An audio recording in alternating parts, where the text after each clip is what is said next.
Sometimes a victim's death wasn't in vain. Although, after reading the case, it feels and seems very senseless. Royal Cyril Brooks, who was born on October 17th, 1903, that passed away untimely at the hands of a white cop February 27th, 1948, and is remembered as a civil rights martyr, loving father of Bertha Brooks and Roy L. Brooks Sr. and Herman C. Brooks, union member of Local 309 FTA CIO. His death inspired the formation of the Louisiana Civil Rights Congress. It's a sad case that did spark some change, fortunately. Now, what happened with Mr. Brooks was he was on his way to work one morning taking public transportation. He boarded a bus with a white lady at the landing of the Gretna ferry right down the street, when the lady in front of him put her money in the change thing, only to realize she was on the wrong bus.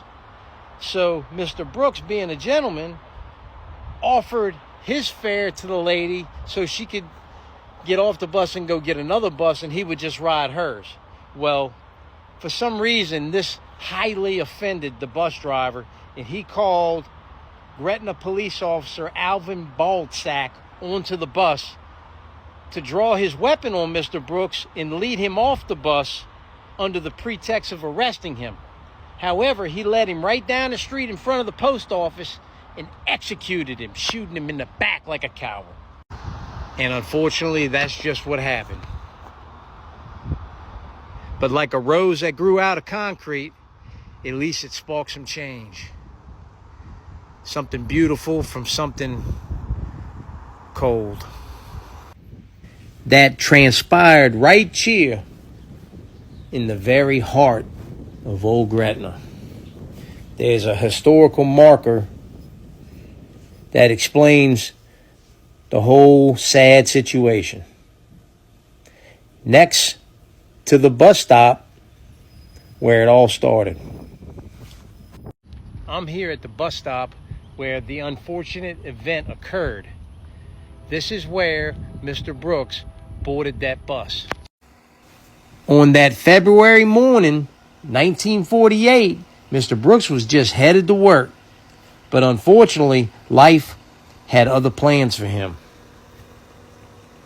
It reads, on February 27th, 1948, Royal Brooks, a 44-year-old African-American man and union member of Local 309, boarded a bus at Ferry Landing Terminal in Gretna, Louisiana. The woman in front of him paid her fare of 1 nickel and then realized she was on the wrong bus.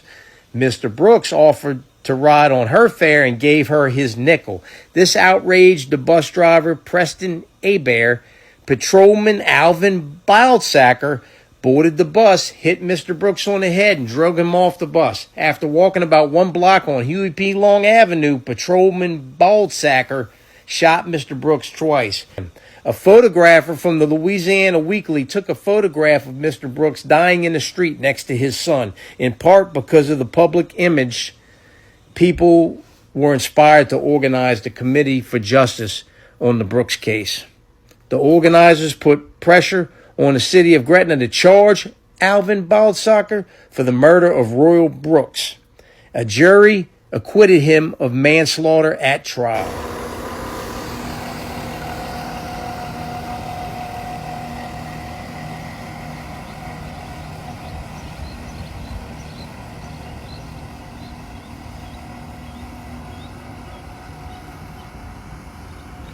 All these years later, the tragic history remains. Right here in the very heart of old Gretna. An abundance of important things happened in the early history of the city. For instance, if you look up right here on your right, you're going to see there's a historical marker. And if you read it, you'll find out that the fund ever cast for the Confederate Navy was right here. Right here in Gretna, you hear me? And this incredible arch that looks like one of the iconic monuments from Europe. The Jefferson Memorial has an eagle overlooking the Mississippi River. Ain't that cool? And if you look closely, you'll find the names of veterans inscribed from all the wars: the Spanish-American War, the Civil War, the World Wars. These people lived here long before Morgus ever lived on 4th Street next to Tom's Tavern and went to West Jefferson High School. Now, these must be the big cannon lines that were first cast right here for the Confederate Navy. Unfortunately, the area has an extensive history, 2 of which hit Mr. Royal Brooks in the back. And I'm going to do something unusual here. I'm going to tell the newspaper side of the story and read this article to you that was printed in the newspaper a few days after the incident occurred. It tells quite a different story. Gretna officer's attacker, Roy Cyril Brooks, Negro Marrero, was fatally wounded about 3:15 p.m. Friday when patrolman Alvin Boudsacker of the Gretna Police Force on Hugh P. Long Avenue near the Jefferson Parish Courthouse.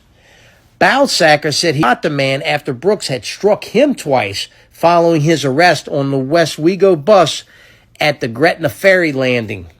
Boudsacker, who was on duty directing traffic by the ferry, said Brooks boarded the bus drunk and abusive, refused to pay his fare, and Boudsacker said he was called and ordered Brooks from the bus. The man hit him on the jaw, almost knocking him from the bus, the patrolman claimed.